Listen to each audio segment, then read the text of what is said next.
comedy to me is just really being silly. That part of me as a kid who used to say shit in class that would be just for you, like the person next to me, but they would laugh so hard that it would draw the attention of the rest of the class and the teacher, and the teacher would make the kid say, what was so funny? And then I would get in trouble. And then I learned over time, because the teacher was like, oh, Kim, you're better than this. Oh, Kim, you're better than this. You don't need to make those jokes. And then eventually I stopped making them. It's like that nostalgia, revisiting this part of me that I never really got to explore fully because, the expectation was that I was a smart kid that could become a doctor. What motherfucker told you that you can't be funny and you can't be the class clown? Mr. Meredith, year 7. Fuck you, Mr. Meredith. Mr. Meredith, if you're listening, go fuck yourself, mate. And he's a funny motherfucker. This guy here is a class clown, alright?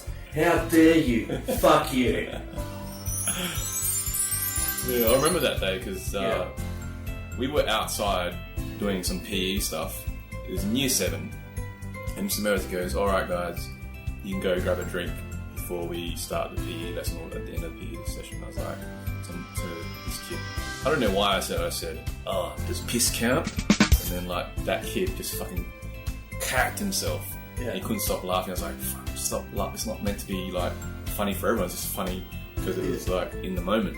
Yeah. And then I got caught out. And then I got put back into class, missed out on the PE lesson. And then later on, my teacher's like, oh, Kim, you shouldn't be doing this. You're better than this. And then, guilted me into not ever fucking making a funny joke ever again.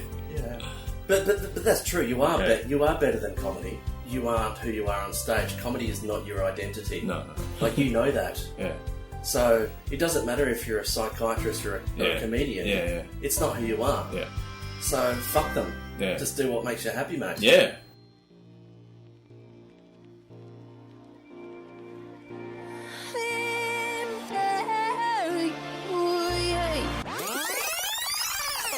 Those fucking birds, though. I've got that. Can you just say something for me, mate? Testing 1 2 2. Yeah, that's good. Alright. That's good. I'm just going to close the door if you're right. Yeah, that's all you good. feel safe, mate? It's some various Milosauruses. Tarzos. Let's check out what Tarzos you got. Yeah, mate. Yeah, check the Tarzo collection out. This is I'm recording now, by the way. Yeah, man. Just try and not kill myself. Did you want a hand there? Grab those Tarzos. I do have public liability insurance. Just point that out. Oh yeah, we probably should start with a bit of official stuff while you're looking at the Tarzos. Yeah, man. Can I get you to sign in and I'll sign you a visitor's pass? Yeah, right? It's all good. Yeah. And I've got to let you know where the emergency exits are as well. So in case of fire, we'll go outside and congregate out there. Oh, nice. Yeah. So that's the front door, is it? Yeah, that's the back door there. Bathrooms are there. It's nice that you sit down if you have a piss, if that's alright. Yeah. I want to guess come around and dribble everywhere. It's fucked.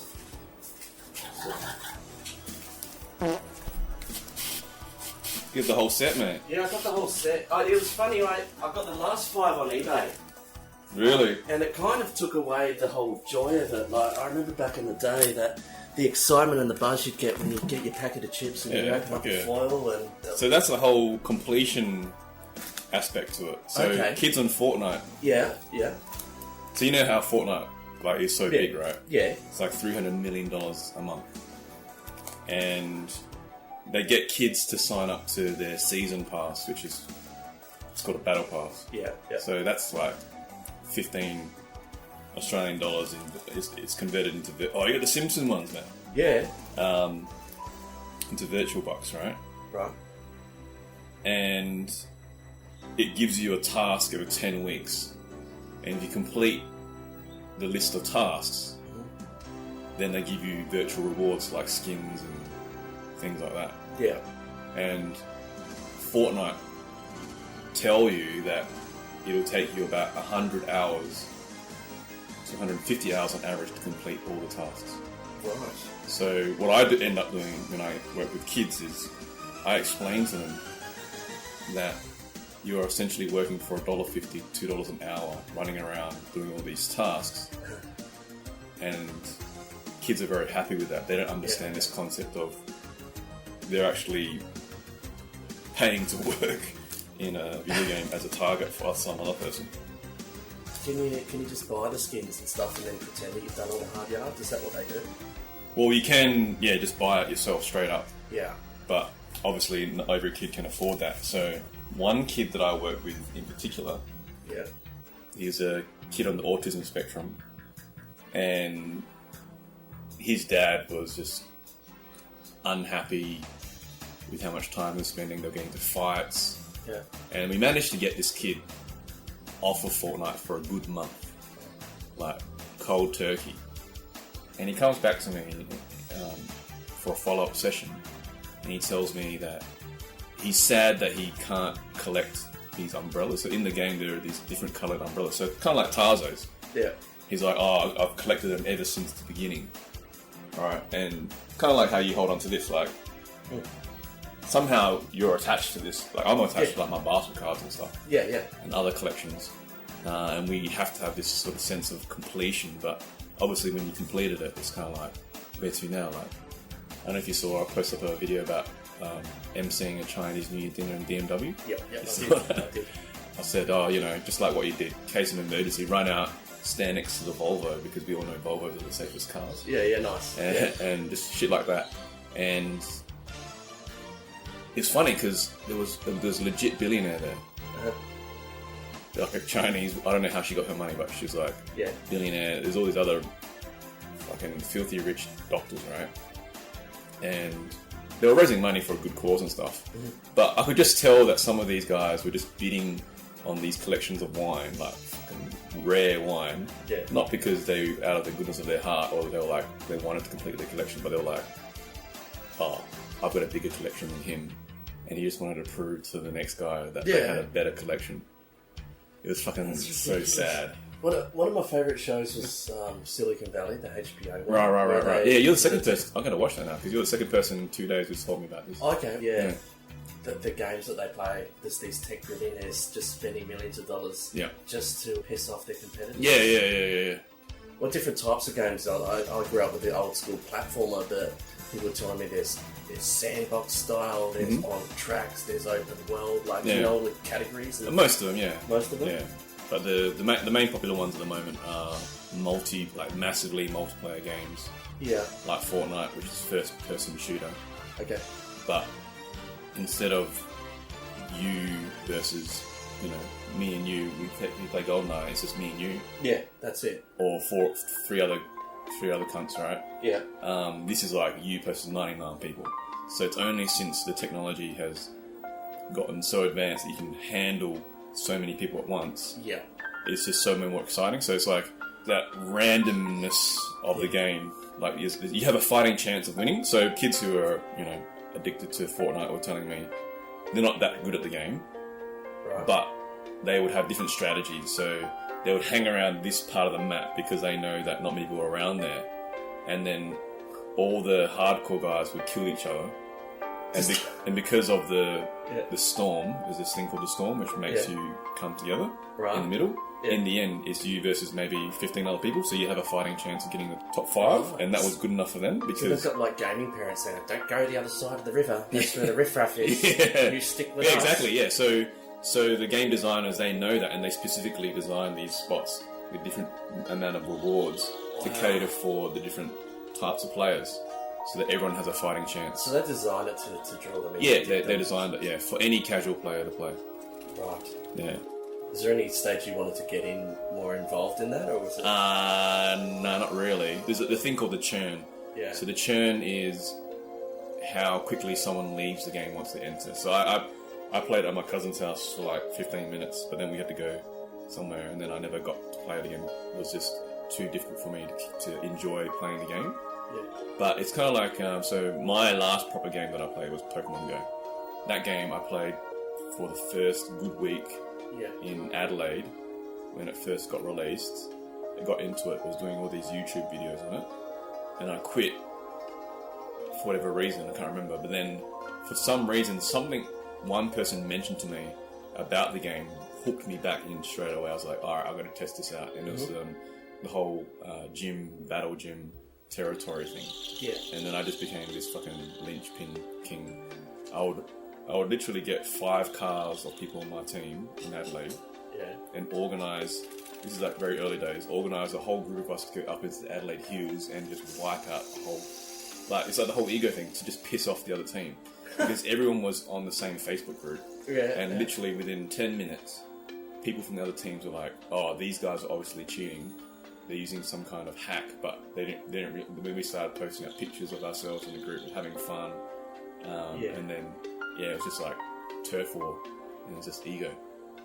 And in the end, I was like, oh, actually, I don't like these people. I'm gonna just quickly get a coffee. Is that alright? Yeah, man. Yeah. I edited all this shit out. Get Beyonce crazy in love on your mobile. Text 1 for the monos and 2 for the polys. So your parents remortgaged to take you to school? Yeah, man. Fuck, that's great. Did you feel that gave you, like, there was a bit more pressure that you had to succeed? Yeah, well... Because you're a doctor, aren't you? Yeah. I haven't even introduced you, dude. Fucking hell, we're still on sound check. I'm a mystery, yeah. We're still on sound check. Yeah. I hope it's working. Yeah, check 1, 2. Yeah, hold on. Testing 1, 2, 2. Yeah, so Dr. Kim Lee. Yeah, man, hey. Yeah. Hey, podcast people. Please introduce yourself. I hardly know you, mate. Yeah, I'm Kim. I am a budding stand-up comedian. I quit my job last year, resigned from my job as a psychiatrist to do more stand-up comedy this year. That's a big step. Yeah, man. So you officially have resigned last year? Yeah. I was doing good 6 figures. Yeah. But, I just realised the money wasn't fulfilling. And I just needed a break. Because you just go through so much pressure. But speaking of the pressure of high school, I think the reason why... So, when I went through high school, that's when Counter-Strike and StarCraft came out. Right. Did you ever get into that? No. So I never got into it because I could never afford a computer good enough to get it. So I couldn't ever ask my parents, oh, hey, can you buy me a new computer? Like, what's it for? Oh, gaming. It's like, you can never ask your parents for that because I was fucking going to school and my one parent's ticket to success was fucking getting to university. Yeah, well, it's not like, hey, mum and dad, I'm going to be an esports star and make me $1,000. Yeah. When did you reach that point where you're like, oh, I fucking hate this? Like, and just I don't hate it. I still do a little bit online and I still see kids through, it's called telepsychiatry, so... Okay. They're either in their house or at the GP practice, and I'm just in my own house, in my own home office, and I just see them, and I'm like, well, have you done something like this before? And they're like, nah. And I'm like, well, just pretend that we're in the same room, but we're not.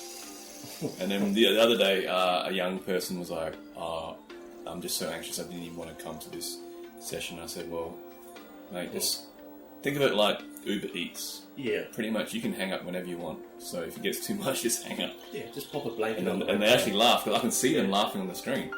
I was like, yeah, alright, cool. We got something to work with. But I think for me it's just more the flexibility of the type of work I do online. So essentially, medicine has reached the gig economy now. And for me, the flexibility of travelling, so when I went to Fringe World Perth, I was seeing patients in my hotel room during the day and then just doing 2 or 3 gigs at night. Nice.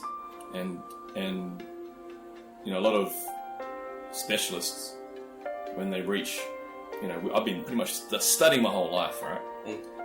Doing exam after exam, and a lot of doctors actually become quite depressed because they no longer have to study to that intensity anymore. They get a lot of enjoyment from that. So a lot of them, they actually do PhDs. And you get that enjoyment from writing performance stand-up? Is that where you... Well, it's a challenge, yeah. It's like, for me, it's like, I want to get good at this. It's like a mastery pursuit. And just being in the moment, I think, it's like the energy that it requires to get up on stage and connect with an audience is just addictive, I think. Because for me, if I'm working with someone who's depressed or going through tough times mentally, it might take me weeks to months to get any kind of reaction. With comedy, 12 seconds to start that reaction. So yeah, but the how I came to that decision, I was actually invited to speak to a group of young budding psychiatrists who are going through their training right now.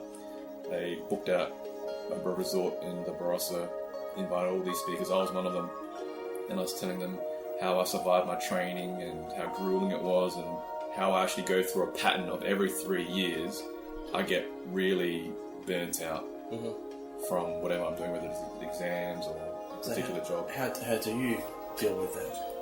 What strategies do you use? The main, if you look up burnout medicine, there's a person called Maslach.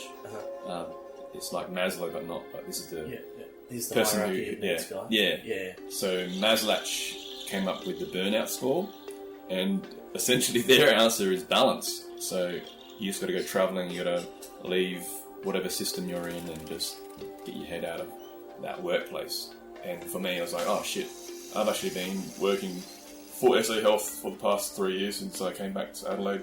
Yeah. And I've kind of reached that point, and I was like, well, I've got to take my own medicine. Is technology making it harder to separate ourselves? Because my phone, I do everything on this little device here. I do my emails, I do my tax, bookkeeping, and my social media and that. And it's like, I'm doing 5 things at once. I forget what I'm doing. It's like I'm eating a hamburger at the desk. Yeah. There's some interesting experiments you can try if you want. There's 3 doable experiments. One was one that came up, my gym actually came up with it, is to not look at a screen whilst you're eating any of your main meals. If you get caught out, then you donate $5 to this particular charity. And we all sign up to it, and bang, it's like, first couple of days I was like losing the challenge big time. What I realised from it was, when you eat without a screen in front of you, you realise how boring the meal is. So then your brain starts trying to figure out ways to make the meal interesting by actually paying attention to the taste of the meal, the smell of the meal. So that pizza you just had over there, if you didn't have your phone up there, you'd be like, alright, just me and this fucking pizza. You'd notice so much more stuff around you. That's the thing that I noticed about it. It's like a mindfulness exercise. And it's really hard. The other one you can try is, there's a few apps that can block all your apps for a certain period of time. So you can block it for an hour, you can block it for a day. But the one that I used to do for a month, or even if you try it for a day, it's hard now, is to get your SIM card out and just chuck it into an old brick phone. Just go to fucking Officeworks, find a brick phone. They're quite expensive now, aren't they? The old Nokia brick phones? Nah, $20. $20? I mean, I don't know about the Nokia brand, but I got this Alcatel from Officeworks. Yeah, see. Yeah. Tell us about what you're doing. You're doing your chicken wings, and oh yeah, tell us about that fried chicken comedy. Yeah, I mean, the reason why I just made a big deal about it, because in Adelaide there's no comedy rooms with food. And that was like, sorry, mate. I can't fucking speak anyway. Oh, sorry, it doesn't work. Yeah. So when I was running the HQ gig, people were actually buying tickets because I was bundling the comedy show with burgers. And people were coming with groups and just, they were enjoying their meals and stuff. And a lot of people say, doing comedy in front of people eating is the worst thing. But like, if they're there, and the reason why they're there is because they want a show and a dinner deal. And that's like perfect. Like, I wish I'd done a set there just so someone would say, I saw you do your comedy at HQ, and I'd go, so was it a good hamburger there? So Brooklyn Bar, they do fried chicken there. So I was like, alright, sick. Like, is that the old Fumo Blue? This is upstairs. I don't know what used to be there before. It's above Fumo Blue, Oh, right, Because I reckon there used to be a cocktail bar when I saw that video last week. Right. Be putting up. The guy got his cock out. Yeah, it's hilarious, right? Yeah, that's on the balcony.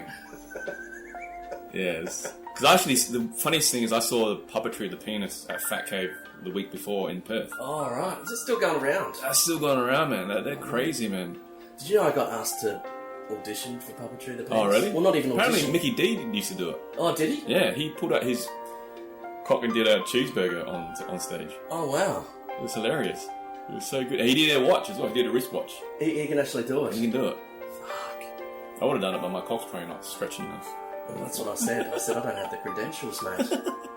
But this producer from Sydney or something, it was good money too. Oh yeah, they made a killing. Part of me is like, maybe I should have, but I've never had money. So that's why I'm fascinated with someone like yourself that says, well, I wasn't happy, there was too much bullshit, and I quit. Yeah. Like, is that true? Does money really not buy happiness? Is that a... Well, for everyone's different, but... Yeah. I mean, I guess I don't have any of those other liabilities, like a kid to look after and all that kind of stuff, so I'm a bit more flexible in that sense. Did you find you were taking your work home with you? It's not so much that, it's just that maybe I didn't want to go to work as much. Or I'd rather be thinking up jokes or... See, I relate to that. Yeah. I mean, maybe I might get back to it at some stage, but I think, just that level of intensity, I was working down south. Yeah. A lot of disadvantaged families. We went through some pretty rough times with, a young person ending their lives because of cyberbullying. Yeah. That just kind of, it's called a contagion effect. It just clustered around where more kids just presented because they knew that person or they saw that person on social media and it just triggered them in a certain way.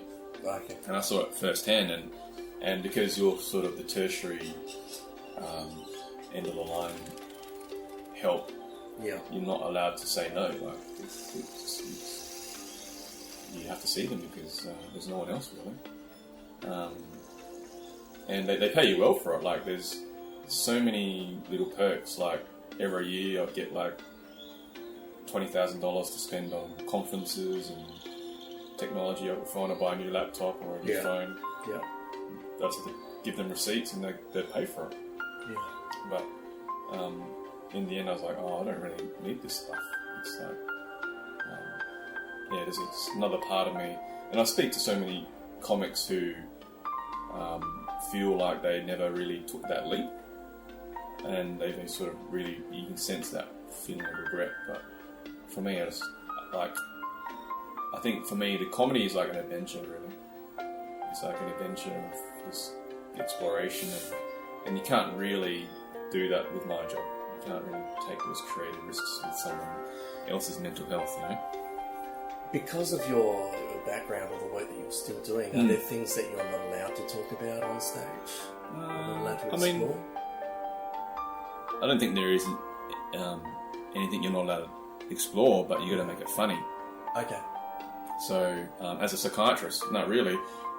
Freud would say that humour is your subconscious that's being suppressed by society, being released in a certain way. Whether it's wanting to bang your mum or sleep with your patient or something like that. Probably it's like there are jokes in there somewhere because we're not allowed to talk about it. That's comedy for it. What does comedy mean to you? Comedy. I'm going to start with this. Yeah. I'm going to open up the podcast with this. So, what does comedy mean to you? So, in terms of the whole gaming addiction side of things, immersion is one of the motivating factors for people to play a particular game. Yeah. So, they would categorize people based on the way they play a video game. So, one of the first ever patients I came across was in 2008. This is like over 10 years ago, right? Yeah. This young lady was admitted for anorexia and was playing the game World of Warcraft all day, every day. Yeah. And what I realised was that this particular patient was actually starving their avatar as well. And that's what inspired me to become a psychiatrist in the first place, right? But why were they playing World of Warcraft in the first place? Yeah. And why were they starving their avatar? Like, that interests me. That's interesting. So I never really got to the bottom of that because I had to leave that particular job. But when I looked into the research, there's some people, they just want to dominate other people in the game. Some people want to just be the best on top of the leaderboard. Some people just want to have friendships in the game. Yeah. Other people just purely want to be in another place. This feeling where you are in another world this out-of-body experience. Time just dilates, and you just are having an adventure. Kids nowadays, I don't think, have the innate ability to immerse themselves in activities other than video games for whatever reason. Does that make sense? Yeah, it does. So for a lot of kids who are doing games like Fortnite and stuff, one of their activities that they could do in the real world is cosplay, you know, from making costumes and going to AvCon and being amongst other people who are interested in that field, dressing up and pretending to be another person because their real lives are miserable. So in Fringe World there are a few immersive actual...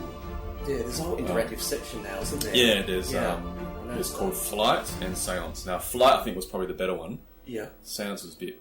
Yeah. It's essentially in a container ship and they make it pitch black and all it is audio. And they make it feel like you're crashing and stuff. And they've got audience members coming in every 15 minutes. Yeah. Oh, they can make a killing. That's genius. Like $30 each. Fuck. Yeah, that's how you do it. Yeah. I'm really interested in the choose your own adventure model. Oh, yeah. Like, I want to start using that with live shows. Yeah. And getting people to control the narrative. Yeah. Like well, there's one guy that I saw that's got one coming. Yeah. I can't remember his name, but he's an Asian guy who's got some choose your own adventure type setup. Yeah. Because what was it? That was that Black Mirror episode. I've seen them all, but... Oh, you mean Boulder Bandersnatch? Bandersnatch or something like that. Yeah. I did write a couple of things down that I was going to prepare for. That urban legend about that old retro video game Polybius. Do you know anything about this? No. I'll just ask. I'll just ask my producer Siri. Siri, do you have any articles on Polybius? Not No, not Bolivia. No. Polybius, the video game. Blippi. Oh, sorry, mate. I've got to... So I'll just read it out. Polybius is an urban legend that emerged in early 2000 and has served as an inspiration for several free and commercial games by the same name. The legend describes the game as part of a government-run crowdsourced psychology experiment based in Portland during 1981. Gameplay supposedly produced intense psychoactive and addictive effects in the player. These few publicly staged arcade machines were said to have been visited periodically by Men in Black for the purpose of data mining the machines and analysing these effects. Polybius arcade machines allegedly disappeared after that. Oh, okay. Since. This is like some kind of conspiracy thing. Yeah. Does anyone have any footage of what the gameplay was like? No, I was hoping you knew about it. Nah, that's why sounds like a conspiracy theory thing. Yeah, but I mean, do you like conspiracies? Yeah, I don't mind them. Yeah. I mean, the whole coronavirus, I think, is interesting. Yeah, what's your take on that? I mean, I think it could potentially lead to World War III. Yeah. Couldn't it? Like, just think of all these doomsday prepping. Because, like, in Hong Kong, they've, like, run out of toilet paper right now. For some reason. Imagine if, like, the government just decided, like, what if China, like... What if there's, like, all these disasters that are happening that are naturally occurring, but they're actually, like, the government, like... No, it's to say the Chinese government set those bushfires on fire or some shit. Yeah. Or like the Americans attacked back by, or the Australians attacked back by giving them coronavirus and all this sort of stuff. We wouldn't know about it, would we? No. But, yeah. Have you seen the King of Kong documentary? I have. Yeah, it's great. Yeah, it's one of the earliest Netflix documentaries. Yeah. Yeah, it's great. Yeah, that's what got me into Donkey Kong, actually. But that Donkey Kong's actually a freaking hard game. It is hard. Do you want to Yeah, I think we should, yeah. Alright, let's have a game of Donkey Kong, mate. Sorry, mate, we'll turn the sound on. Let's have a game of Donkey Kong. I'll kick your ass at Frogger too, by the way. Oh, classic. Alright, so...